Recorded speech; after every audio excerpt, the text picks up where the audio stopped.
परमाणु एवं अणु चैप्टर का अगला प्रश्न है,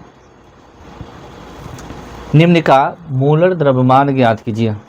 find the molar mass of जैसे KNO3 पोटेशियम नाइट्रेट, सल्फ्यूरिक अम्ल, calcium carbonate, potassium sulphate, magnesium chloride, aluminium sulphate, calcium hydroxide और सोडियम कार्बोनेट डेकाहाइड्रेट, जिसको हम धोबन सोडा के नाम से जानते हैं, ये जो जलीय विलयन के फॉर्म में है, रूप में है। तो इन सबों का हमको मोलर द्रव्यमान ज्ञात करना है। तो चलिए इसके बारे में चर्चा कर चुके हैं, पढ़ा चुके हैं, फिर इसको सॉल्यूशन करते हैं। तो हमको निकालना है, जैसे पहला क्वेश्चन है पोटेशियम नाइट्रेट यानी KNO3 का मोलर द्रव्यमान ज्ञात करना। तो मोलर द्रव्यमान जो होता है बड़ा इजी है इसका निकालना। मोलर द्रव्यमान या आणविक द्रव्यमान या सूत्र इकाई द्रव्यमान सबका कैलकुलेशन एक ही तरह होता है, केवल उसके मात्रक में चेंजिंग होता है। जैसे मोलर द्रव्यमान का जो मात्रक होता है वह ग्राम प्रति मोल होता है, लेकिन आजकल उसको ग्राम में ही व्यक्त किया जाता है। मोलर द्रव्यमान को संकेत में हम m से जानते हैं। अंग्रेजी में मोलर द्रव्यमान को हम मोलर मास कहते हैं। तो चलिए इसको स्टार्ट करते हैं। जैसे आगे है कि पोटेशियम नाइट्रेट का मोलर द्रव्यमान कितना होगा। तो पोटेशियम नाइट्रेट का मोलर द्रव्यमान, इसका हम मोलर द्रव्यमान यानी मोलर मास निकालेंगे। तो मोलर मास इक्वल टू क्या हो जाएगा, तो हम लिख देंगे यहाँ पर, जैसे पोटेशियम का परमाणु द्रव्यमान प्लस, जैसे मान लिया नाइट्रोजन का परमाणु द्रव्यमान प्लस O3 का परमाणु द्रव्यमान, यानी यहाँ पर O3 ऑक्सीजन के 3 परमाणु हैं, इसीलिए हम यहाँ 3 गुने O लिखे हैं, ऑक्सीजन लिखे हैं। अब इस सब का क्या कर देंगे, परमाणु द्रव्यमान लिखे। पोटेशियम का परमाणु द्रव्यमान कितना होता है 39 प्लस नाइट्रोजन का 14 होता है प्लस 3 गुने ऑक्सीजन का परमाणु द्रव्यमान 16 होता है। अब इस सब को जोड़ देंगे, क्या करेंगे, तो 39 प्लस 14 प्लस 16 किया 48। अब इस सब को जोड़ देंगे तो कितना होगा, 8 और 4 12 और 9 21 का 1 हो जाएगा, हासिल 2, तो 4 और 2 6 और 1 7 और 3 10, यानी 101 हो गया, 101 हो गया। इसको हम इतना ग्राम बोल सकते हैं, या इसको ग्राम प्रति मोल भी हम बोल सकते हैं, ग्राम प्रति मोल। चलिए ये था हमारा किसका, पोटेशियम नाइट्रेट का। अब हम निकालते हैं सल्फ्यूरिक अम्ल का दूसरा, यानी बी का है सल्फ्यूरिक अम्ल, H2SO4 का, यानी calculate the molar mass of H2SO4, यानी सल्फ्यूरिक अम्ल का, सल्फ्यूरिक एसिड का हमको मोलर मास ज्ञात करना है। तो चलिए फिर इसको भी हम उसी तरह से बनाते हैं। जैसे मान लिया कि हम मोलर मास इक्वल टू क्या हो जाएगा, तो molar mass equal to, hydrogen कितना है 2 है, तो 2 गुने H कर देते हैं, 2 गुने H प्लस S का परमाणु द्रव्यमान प्लस ऑक्सीजन 4 है, यानी 4 गुने ऑक्सीजन का परमाणु द्रव्यमान। अब सबका हम परमाणु द्रव्यमान लिख देंगे, तो 2 गुने का परमाणु द्रव्यमान 1 प्लस कितना 22 प्लस 4 गुने ऑक्सीजन,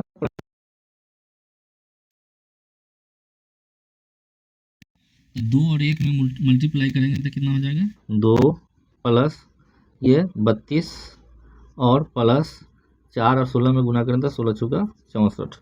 अब इस प्रकार से सबको जोड़ दीजिए, 4 और 2 6 और 2 8 और ये हो जाएगा 6 और 3 9, यानी 98 हो जाएगा। तो ये 98 ग्राम इसको बोलेंगे या ग्राम प्रति मोल बोलेंगे। यानी H2SO4 यानी सल्फ्यूरिक अम्ल का मोलर द्रव्यमान कितना हुआ 98 ग्राम या 98 ग्राम प्रति मोल हुआ। चलिए आगे बात करते हैं सी का। सी नंबर में है तीसरा है calcium carbonate. Calcium carbonate CaCO3 का मूलर द्रव्यमान। मूलर द्रव्यमान को हम संकेत में एम से जानते हैं, यहाँ पर संकेत में हम एम लिख देते हैं। एम बराबर क्या, तो कैल्शियम पहले परमाणु द्रव्यमान लिखेंगे, प्लस में कार्बन परमाणु द्रव्यमान प्लस ऑक्सीजन 3 है, तो 3 गुने ऑक्सीजन का परमाणु द्रव्यमान। कैल्शियम का परमाणु द्रव्यमान कितना, तो 40 होता है 40। कार्बन का परमाणु द्रव्यमान 12 होता है, प्लस 3 गुने और ऑक्सीजन का परमाणु द्रव्यमान 16 होता है। अब हम 40 ज्यों का त्यों उतार देते हैं, प्लस 12 ज्यों का त्यों, और 3 गुने 16 है, तो 16 या 48, अब सबको जोड़ देते हैं, तो 8 और 2 10, 10 में 0 जोड़ेंगे तो 10 होगा, 10 के 0 हासिल 1, और 4 में 1 जोड़ देंगे तो 5, 1 6 और 4 10, यानी ये कितना हो गया, 100 हो गया। ये 100 ग्राम हो गया, या ग्राम प्रति मोल, ग्राम प्रति मोल। यानी कहने का मतलब कि कैल्शियम कार्बोनेट का मोलर मास जो होता है वह 100 ग्राम होता है, या 100 ग्राम प्रति मोल होता है। चलिए अगला क्वेश्चन है, अगला क्वेश्चन है पोटेशियम सल्फेट। पोटेशियम सल्फेट यानी SO4 का मोलर मास ज्ञात करना है, फिर उसको उसी तरह से कैलकुलेशन करेंगे। यहाँ पोटेशियम कितना है, तो पोटेशियम यहाँ पर दिया, पोटेशियम 2 है, पोटेशियम के 2 परमाणु है, गुने पोटेशियम के प्लस S प्लस कितना 4 ऑक्सीजन के है, तो 4 गुने ऑक्सीजन परमाणु। चलिए अब सब जितने सारे परमाणु हैं गुने पोटेशियम परमाणु का परमाणु द्रव्यमान कितना होता है, तो इसका होता है 39, प्लस सल्फर का परमाणु प्लस 4 गुने ऑक्सीजन का परमाणु द्रव्यमान 16 होता है। अब इस तरह से हम इसको सबको पहले गुना कर लेते हैं, फिर जोड़ देंगे। तो ये 39 में उससे अगर गुना करते हैं तो कितना होगा, 39 गुना 78 यानी 78, प्लस 32 प्लस 16 चौका 64। अब इस सब को जोड़ दीजिए, जोड़ने के बाद कितना होगा, तो 4 2 6 और 8 14, 14 के 4 हासिल 1, इसमें जोड़ देंगे तो 6 7 3 10 7 17, यानी 174 हो गया, यानी 174 ग्राम, या इसको ग्राम प्रति मोल भी हम बोल सकते हैं, ग्राम प्रति मोल। नेक्स्ट क्वेश्चन है, जैसे अगला क्वेश्चन है magnesium chloride. Magnesium chloride MgCl2 MgCl2 का मोलर मास निकालना है, तो इसका मोलर मास कितना हो जाएगा, मोलर मास बराबर क्या, Mg का परमाणु द्रव्यमान यानी मैग्नीशियम का परमाणु द्रव्यमान प्लस Cl2 का परमाणु द्रव्यमान यानी 2 गुने Cl। अच्छा, मैग्नीशियम का परमाणु द्रव्यमान कितना होता है, तो 24 होता है, प्लस 2 गुने, और क्लोरीन का परमाणु द्रव्यमान कितना होता है, तो 35.5 होता है। अब 24 प्लस कितना 35 दूना 35.5 में 2 से गुना करेंगे तो कितना हो जाएगा, 71 हो जाएगा। 71 में 24 जोड़ देंगे कितना होगा, 1 का 4 कितना हो जाएगा 5, और ये हो जाएगा 7 2 9, यानी 95 ग्राम हो जाएगा, या ग्राम प्रति मोल, ग्राम प्रति मोल। अब हम बात कर लेते हैं आगे, जैसे एल्युमिनियम सल्फेट। एल्युमिनियम सल्फेट का ये छठा क्वेश्चन है, एल्युमिनियम Al2SO4 थ्राइज का इसका मूलर मास क्या होगा। एल्युमिनियम का पहले परमाणु द्रव्यमान निकाल लेते हैं, कितना है, तो एल्युमिनियम के 2 परमाणु हैं गुने एल्युमिनियम का परमाणु द्रव्यमान, प्लस यहाँ पर ऐसा कर सकते हैं SO4 थ्राइज है, SO4 थ्राइज मतलब हम भी कर सकते हैं, और वो 4 और 3 मल्टीप्लाई करेंगे तो कितना होगा 12, वो 12 हो जाएगा। नहीं तो ऐसा कर लेते हैं, इसको 4 का पहले अंदर में हम कैलकुलेशन कर लेते हैं, और ये 3 से मल्टीप्लाई कर देते हैं, ये 3 से मल्टीप्लाई करते हैं, और एस का परमाणु द्रव्यमान प्लस 4 परमाणु ऑक्सीजन का, तो इसके परमाणु द्रव्यमान। अब 2 गुने एल्युमिनियम का परमाणु द्रव्यमान कितना होता है, 27 होता है, प्लस 3 और सल्फर का परमाणु द्रव्यमान कितना होता है, तो सल्फर का 32 होता है प्लस 4 गुने कितना, ऑक्सीजन का परमाणु द्रव्यमान 16 होता है। अब दोनों को मल्टीप्लाई कर देते हैं, 2 गुने 27, तो 27 दूना 54 हो जाएगा, 54 प्लस कितना 3, पहले ब्रैकेट के अंदर का मैंने हम काम करेंगे, तो 32 प्लस कितना है, 32 प्लस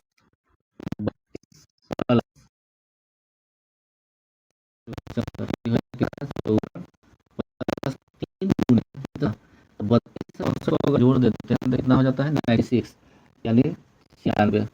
अब इन दोनों को फिर मल्टीप्लाई कर जोड़ते हैं, 54 में 54 प्लस कितना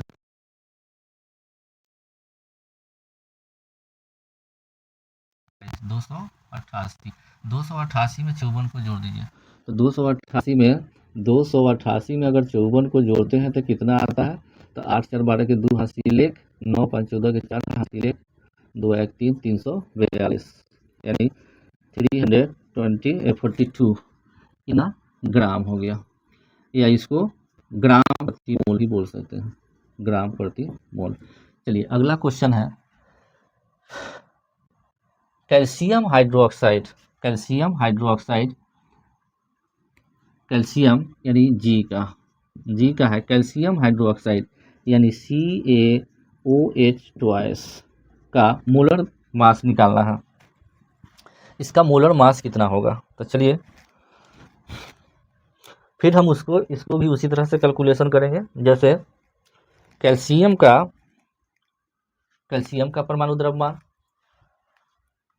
कैल्शियम का परमाणु द्रव्य मोलर मास बराबर क्या, तो m बराबर क्या, तो ये कैल्शियम का परमाणु द्रव्यमान प्लस ब्रैकेट के अंदर है, ऐसा करते हैं इसको OH से, यानी 2 इंटू और ये ऑक्सीजन का परमाणु द्रव्यमान प्लस हाइड्रोजन का परमाणु द्रव्यमान, दोनों को जोड़ देते हैं, तो इस प्रकार से कैल्शियम का परमाणु द्रव्यमान कितना होता है 40 प्लस 2 और ऑक्सीजन का परमाणु द्रव्यमान 16 होता है प्लस हाइड्रोजन का परमाणु द्रव्यमान 1 होता है, तो इस प्रकार से 40 प्लस कितना, तो 2 गुने कितना, तो 16 में 1 जोड़ देंगे तो 17 हो जाएगा, 17, अब फिर 40 प्लस और 17 में 2 से मल्टीप्लाई कर दिए तो कितना होगा, 17 दूना 34, 40 से 34 को जोड़ दिए तो कितना हो गया 70, यानी इतना ग्राम या प्रति ग्राम, या यानी कहने का मतलब कि कैल्शियम हाइड्रोक्साइड का मोलर मास यानी मोलर द्रव्यमान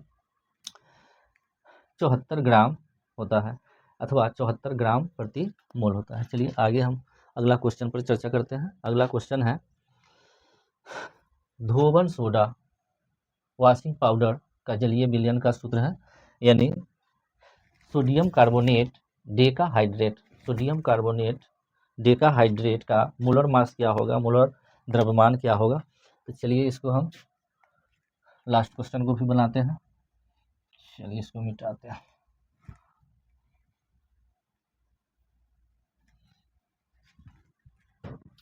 यानी सोडियम कार्बोनेट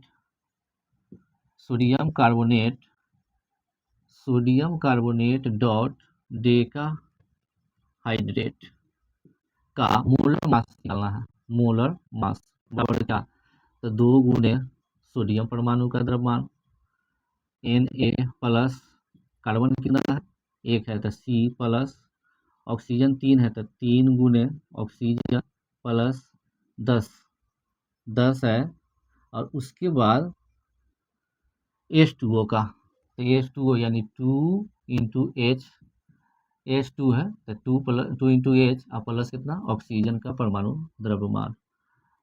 अब क्या करते हैं, तो 2 गुने सोडियम परमाणु का परमाणु द्रव्यमान कितना होता है 23 होता है, 23 प्लस कार्बन का परमाणु द्रव्यमान कितना होता है, तो कार्बन का परमाणु द्रव्यमान 12 होता है, 12 प्लस 3 गुने ऑक्सीजन का परमाणु द्रव्यमान कितना होता है 16 होता है, 16 होगा।